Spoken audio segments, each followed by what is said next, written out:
తీసుకొనవద్దు, మేమందరం ఇక్కడనే ఉన్నామని బిగ్గరగా. ఇక అయిపోయింది రాబని అనుకున్నాడు. ఆయన చంపుకోకపోతే ఈ లోపల అధికారులు వచ్చి ఈయనే చంపుతారు. ఆచారం చంపబడడం ఎందుకని చెప్పి ఈయనే కత్తి చూసుకొని చచ్చిపోదామని కత్తి తీసాడో లేదో వెంటనే వీళ్ళకి అర్థమైపోయింది పౌలు శీలలకి.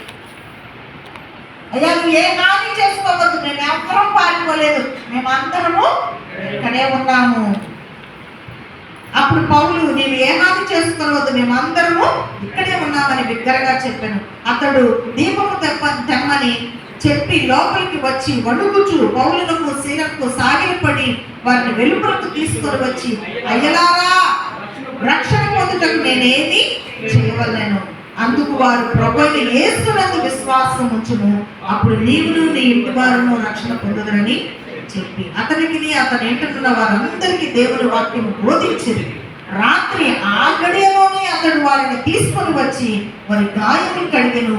వెంటనే అతడును అతని ఇంటి వారందరూ బాప్తిసం పొందారు. మరియు అతడు వారి ఇంటికి తోడుకొని వచ్చి భోజనము పెట్టి దేవుని యందు విశ్వాసం ఉంచిన వాడై తన ఇంటి వారందరితో కూడా ఆనందించాను. ఉదయం అయ్యే లోపల ఏం జరిగింది? భూకంపం వచ్చింది, వీళ్ళందరూ అక్కడే ఉన్నారు. చెరసాల అధికారి కూడా మారుమనసు పొందాడు, బాప్తిసం కూడా తీసేసుకున్నాడు. వీళ్ళ ఇంటికి తీసుకెళ్ళాడు, వీళ్ళకి గాయాలన్నీ కడిగేశాడు, భోజనం పెట్టేశాడు, బాప్తిసం తీసుకున్నాడు, అన్నీ అయిపోయింది. ఇది మహాభూకంపం అంటే ఎంతమంది మారారో చూడండి. భూకంపం అంటే ఎంతమంది హృదయాలను కంపించింది, ఎంతమంది దేవుడు ప్రభువుని అంగీకరించారు, ఎంతమంది మారుమనసు పొందారు.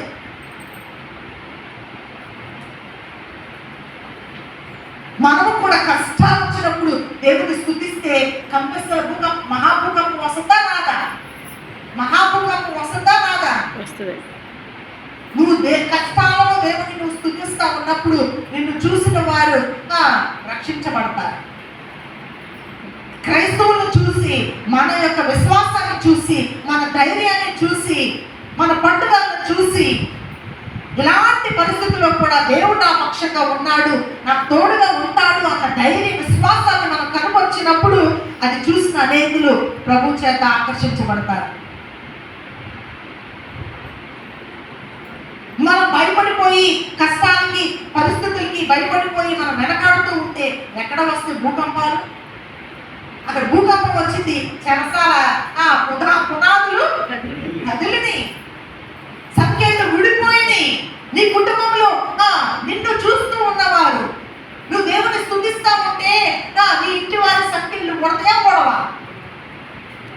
బంధించబడినారు ఏ బంధకముల చేత, నీ పిల్లలు ఏ బంధకాల్లో ఉన్నారు, నీ భర్త ఏ బంధకాల్లో ఉన్నాడు, నీ యొక్క ఇంటిలో ఉన్నవారు ఎలాంటి బంధకాలలో ఉన్నారు, ఆ బంధకాలు విడిపించబడాలి అంటే, అవి విడిపోవాలి అంటే పౌలు స్త్రీలు ఎలా ఉన్నారో అలా మనము అర్ధరాత్రి వేళైనా సరే, ఎలాంటి ఇబ్బందులోనైనా సరే, ఎలాంటి కష్టంలోనైనా సరే, ఎలాంటి నింద అవమానంలోనైనా సరే దేవుని మనం స్తుతించగలిగితే, దేవుని మనం స్తుతించగలిగితే,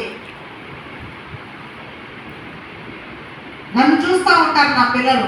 కొన్ని పరిస్థితులు వచ్చినప్పుడు నేను మౌనంగా ఉంటాను.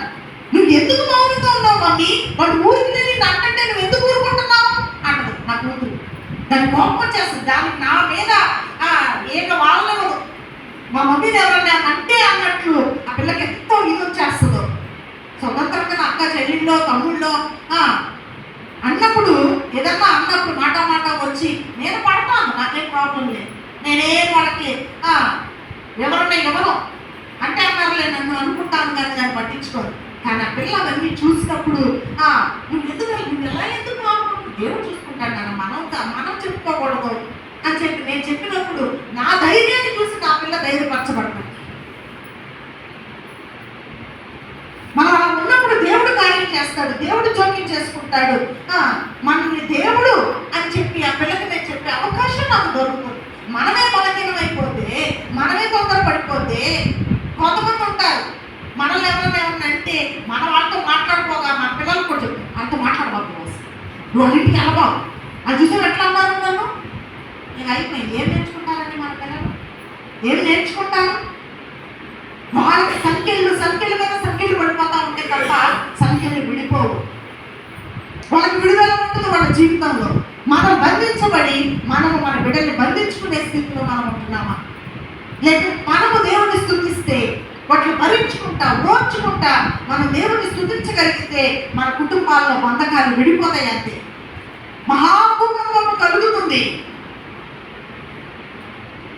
ఎంతమంది మారారు. అందుకనే ఇక్కడ ఈ భూకంపాన్ని మామూలు భూకంపం కాదు, ఇది మహాభూకంపం అన్నారు. ఈ మహాభూకంపము ఒకప్పుడు వచ్చింది చోడవరంలో.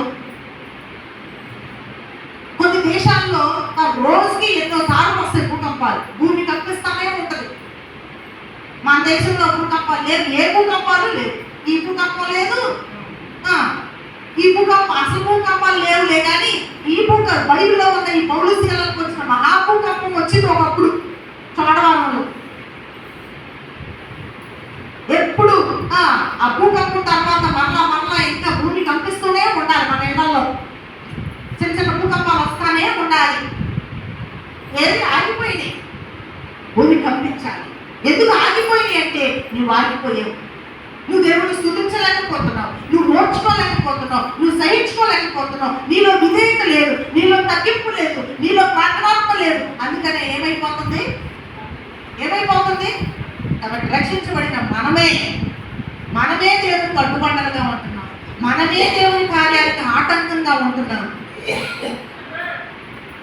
కాబట్టి ఒక్కసారి మనం పరిశీలన చేసుకుందాం. అక్కడ ఇంత జరిగిన తర్వాత వాళ్ళందరినీ భయవేసింది. ఎవరైతే బంధించారో అన్యాయంగా ఊర్లో ఉన్నవాళ్ళు, లేకపోతే పెద్దలు, అధికారులు, ఇక మళ్ళీ పొద్దున్నే ఈయన తీసుకెళ్ళి ఆమెను అబ్జెక్ట్ అంటున్నాడు, ఆమె పంపించి